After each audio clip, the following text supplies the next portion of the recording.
Kakabili nga. Ikakasal na si Kuya Mikoy at Ate Kiara. Atakihin naman ako sa'yo sa puso. Ano pa nang gagaling? Tsaka, paano mo pala nalaman? Siyempre, friends ko sa Facebook si Kapepe, si Dekyo, at saka si Janjan. Nakita ko yung post nila after ng proposal ng kuya mo. Oo nga eh. Sayang nga, wala ako dun eh. So, kailan ba ang kasal? Actually, hindi ko pa alam. Pero alam mo, there's a rule daw kapag ganyang nag-propose na. The wedding should be in 1 year. Kapag hindi, di daw matutuloy.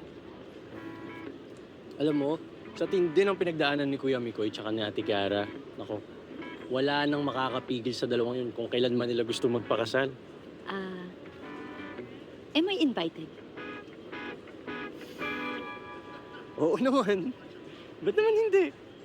Tsaka alam mo, tutuwa nga sa'yo si nanay at tatay eh.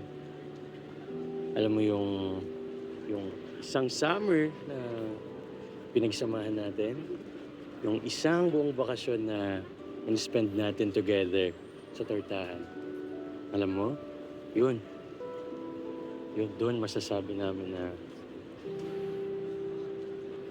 isa ka ng ganap na pinagpala. Lapir! Isa ka ng tunay na pinagpala. Isa ka ng tunay na kapamilya. Diba? Thank you, fam. I'm proud to be a pinagpala. O paano? Pasok na ako sa klase ko. See you later, alligator. Bye-bye.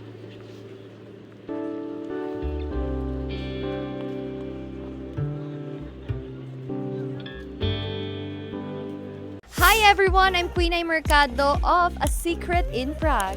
Bitin ba? Nako, i-click mo na yung next video. Mas malalim pa na sikreto. Lalo na kung magsusubscribe ka sa TV5 YouTube channel.